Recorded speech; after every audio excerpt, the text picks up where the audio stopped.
When I realized we were going to Vietnam, I decided not to start making lists of places to go or things to eat, like I often do. I'm learning to say yes to less scheduled vacations. Fortunately, a friend who lives with her family in Ho Chi Minh City planned almost our entire trip for us, and I was happy to relinquish the role to her. When included a short hop to the island of Phu Quoc, famous for its fish sauce, as well as its pepper, the only plans I made for our entire vacation were to visit Red Boat fish sauce, one of my all-time favorite condiments. When we got to Phu Quoc, I quickly learned that fish sauce factory visits are on the tourist circuit, but they were other companies, and Red Boat fish sauce is different than the rest. While their facility isn't open to the public, I sent a message and learned we were mutual fans. So a date was set, and off we went.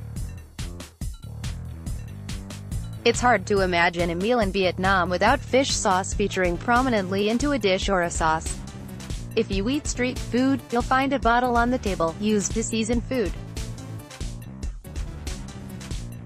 The dish, above, called bon bio, are little steamed rice cakes with chopped shrimp and crispy fried pork rinds, which we enjoyed in Way at Han, served with a dish of fish sauce alongside.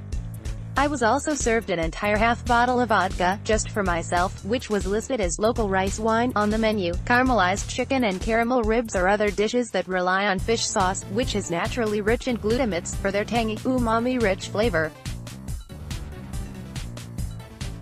And rice noodle salads are often doused with fish sauce as well.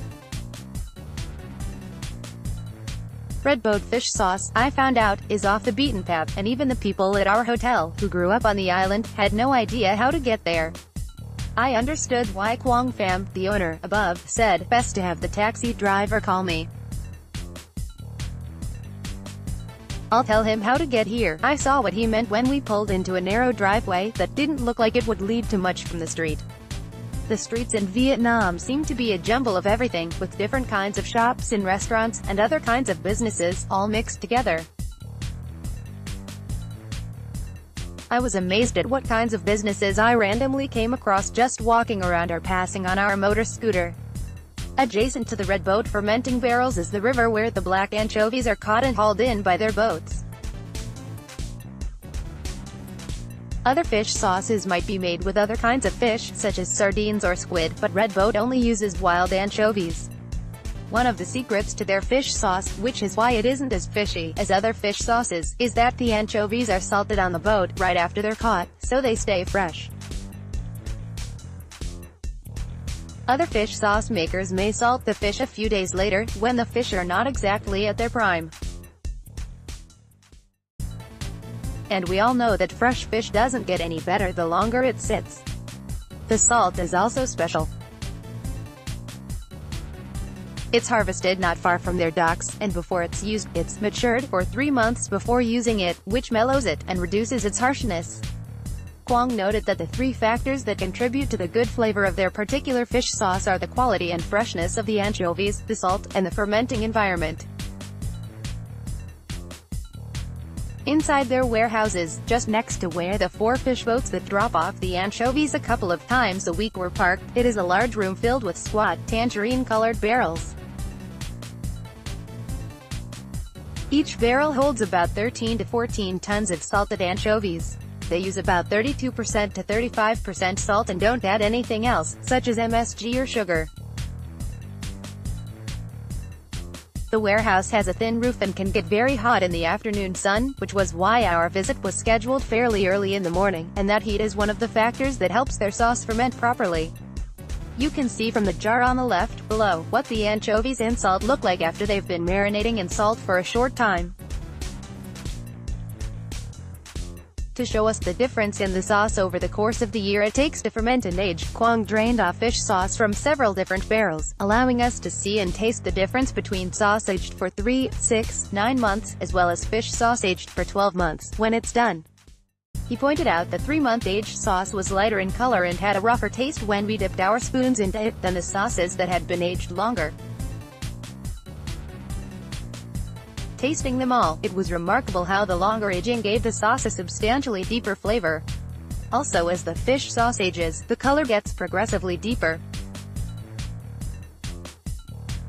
Interesting, Quang had a plate of mango slices alongside the bowls of sauce.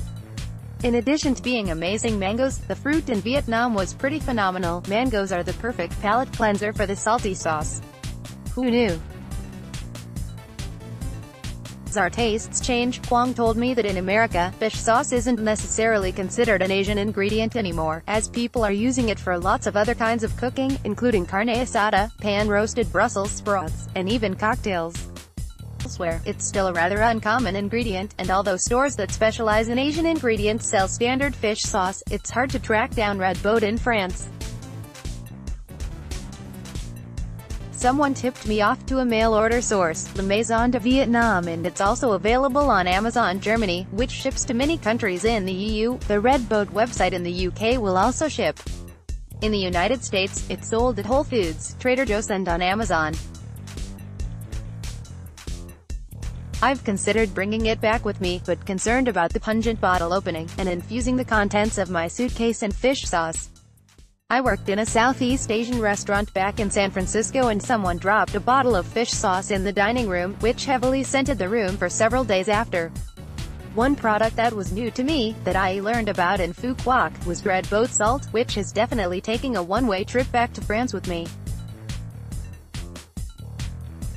Wow, was that good? And definitely more suitcase-friendly. Quang told me it was especially delicious rubbed into meat before grilling, and after I posted a picture of the salt on my Instagram page, it got over 5K likes, attesting to the power of umami. My friend Andrew Nguyen posted a recipe for a super umami steak, rubbed with the salt shortly after I put up that picture. That looks delicious and gives a good overview of how the salt can be used. Due to the startling low luggage limits on Vietjet, just 7 kilos per person, and $100 if you go over, I didn't want to risk taking a bag of the salt back with me, but I'm going to hunt some of that down next time I'm in the States.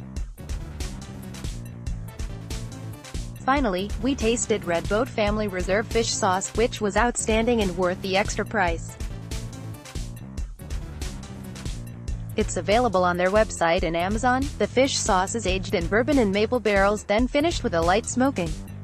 While the salt was intriguing, this family reserve fish sauce was extra special, truly the best for last. Note, I got a lot of inquiries where to get Red Boat fish sauce, salt, and other products, when I posted about them on social media, so I've included links to various places where you can find it in the post. Due to the nature of the product, its availability can vary. While Red Boat has distributors in several countries, it can be a challenge to track down outside the United States. Now they are in the midst of building their European distribution.